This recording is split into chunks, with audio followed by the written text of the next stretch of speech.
Viewers, my name is Mohammad Mukeem, network marketing motivational speaker. आज आप सबकी खिदमत में एक शानदार वीडियो लेकर हाजिर हुआ हूं और इस वीडियो में माय डियर फ्रेंड मैं आपको बताने वाला हूं कैसे आप एक कहानी के माध्यम से बताने वाला हूं कैसे आप हर इंसान को आप खुश नहीं रख सकते हैं। तो माय डियर फ्रेंड, इस कहानी को सुनाने से पहले मैं आप सबके लिए चंद लाइन बोलना चाहता हूं। समा सूरज को ढलना सिखाती है, समा सूरज को ढलना सिखाती है, समा परवाने को जलना सिखाती है। गिरने वालों को क्यों कोसते हो मेरे दोस्त, ठोकरें इंसान को चलना सिखाती है, ठोकरें इंसान को चलना सिखाती है। तो आइए माय डियर फ्रेंड, मैं आपको कहानी के माध्यम से बताने वाला हूं कैसे आप हर इंसान को खुश नहीं कर सकते हो। तो माय डियर फ्रेंड, मैं आपको बताने वाला हूं कि एक बाप था और उस बाप ने घोड़े को पाल कर रखा था। जब वो घोड़ा बूढ़ा हो गया तो उस बाप ने अपने बेटे से कहा, बेटे आइए चलते हैं, इस घोड़े को मार्केट में बेच देते हैं। जब बेटा और बाप घोड़े लेकर निकलते हैं तो बाप कहता, बेटा तू घोड़े पे सवार हो जा,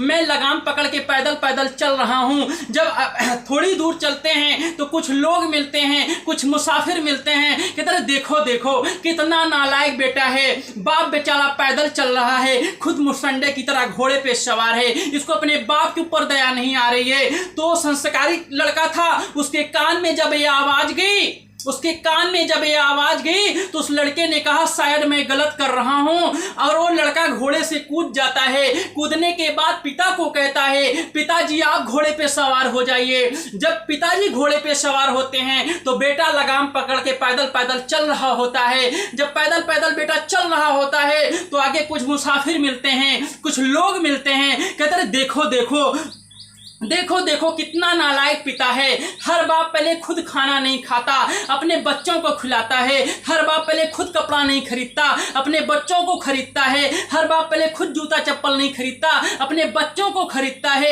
एक ऐसा नालायक बाप है जो घोड़े पे सवार होके चल रहा है, बेटे को पैदल चला रहा है। जब बाप के कान में आवाज जाती है तो बाप ने कहा शायद मैं गलत कर रहा हूं, शायद मैं गलत कर रहा हूं। बाप ने कहा बेटे आइए आप भी घोड़े पे सवार हो जाइए। जब बाप बेटे दोनों घोड़े पे सवार होके चलते हैं तो आगे कुछ लोग मिलते हैं, कुछ मुसाफिर मिलते हैं, कहते हैं देखो देखो ये बाप बेटे कितने नालायक हैं, ये बुढ़े की जानवर की जान लेने पे तुल गए हैं। इस गर्मी में पसीने से तरबतर होता जा रहा है घोड़ा और ये बाप बेटे इस जानवर की जान लेने पे तुले हैं। घोर कलयुग आ गया है, घोर कलयुग आ गया है। जब ये बाप बेटे के कान में आवाज जाती है तो बाप बेटे ने कहा शायद लगता है हम गलत कर रहे हैं। बाप इधर कूदता है, बेटा इधर कूदता है, दोनों लगाम पकड़ के पैदल पैदल चल रहे होते हैं। आगे कुछ लोग मिलते हैं, आगे कुछ और मुसाफिर मिलते हैं, कहते रहे देखो देखो आज तक सुना था दुनिया में मूर्ख होते हैं, आज अपनी आंखों से देख रहा हूं साधन हो तो भी साले पैदल आ रहे हैं।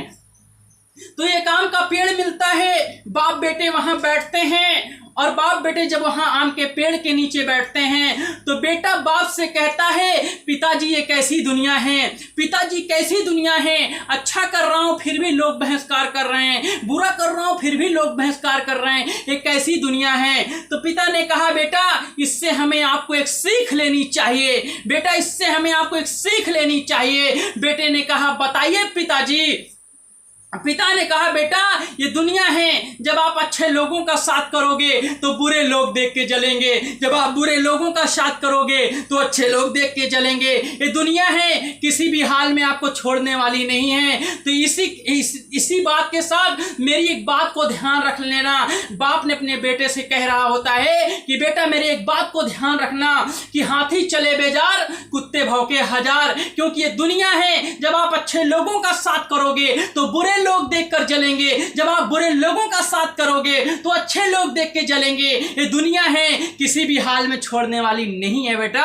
तो आज के बाद मेरी एक ही बात याद रखना, हाथी चले बेजार कुत्ते भौंके हजार। आप बेजार होकर अपने लक्ष्य की तरफ, अपने गोल की तरफ, अपने मिशन की तरफ चल रहे होते हैं तो आप मुड़कर नहीं देखते हैं और कुत्ते भौंक रहे होते हैं, और जब भौंकते भौंकते थक जाते हैं, जब आप मुड़कर उनकी तरफ लगते नहीं हैं, देखते नहीं हैं, तो वो कहते हैं कि शायद ये मतलब अपने टारगेट से, अपने लक्ष्य से भटकने वाला नहीं है, सिर्फ ये सीधा अपने लक्ष्य पर फोकस किया है, अपने टारगेट पर फोकस किया है, अपने गोल पर फोकस किया है। सिर्फ इसको अपना गोल, अपना लक्ष्य, अपना टारगेट दिख रहा है, इसे दुनिया की कोई और चीज नहीं दिख रही है। जिस इंसान को माय डियर फ्रेंड अपना लक्ष्य दिखता है, जिस इंसान को माय डियर फ्रेंड अपना गोल दिखता है, जिस इंसान को माय डियर फ्रेंड अपना टारगेट दिखता है, दुनिया की उसे कोई मुसीबत नजर नहीं आती, कोई मुश्किल नहीं नजर आती, दुनिया की कोई चीज उसे नहीं दिखती।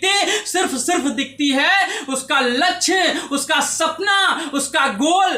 क्योंकि अगर जिंदगी में वो सफल कामयाब होने आया है तो हमें टारगेट पर ध्यान देना पड़ेगा, हमें लक्ष्य पे ध्यान देना पड़ेगा, हमको अपने सपनों पर ध्यान देना पड़ेगा। क्योंकि हमारे आपके घर के सपने पड़ोसी नहीं पूरा करने आएगा, हमारे आपके घर की जरूरतें, हमारे आपके घर के सपने, हमारे सपने हम ही पूरा करेंगे, तभी हमारे सपने पूरे होंगे, पड़ोसी नहीं पूरा करने आएगा माय डियर फ्रेंड। तो आज के बाद एक ही बात को याद रखना, अपने सपनों पे फोकस करना, अपने टारगेट पे फोकस करना, अपने लक्ष्य पे फोकस करना, लोगों की बातों पे फोकस नहीं करना। क्योंकि लोग जब अच्छा करोगे तब भी बोलेंगे और बुरा करोगे तब भी बोलेंगे, लोगों का काम ही है बोलना। तो जाते जाते मैं आप सबको चंद लाइन बोलकर जाना चाहता हूं। अरे हमें तलाश उनकी नहीं जो अपने हैं, अरे हमें तलाश उनकी नहीं जो अपने हैं, हमें तलाश सिर्फ उनकी है जिनके सपने हैं माय डियर, जिनके सपने हैं। आज के वीडियो में सिर्फ इतना ही, मिलते हैं ब्रेक के बाद अगले वीडियो के साथ। जय हिंद, जय भारत।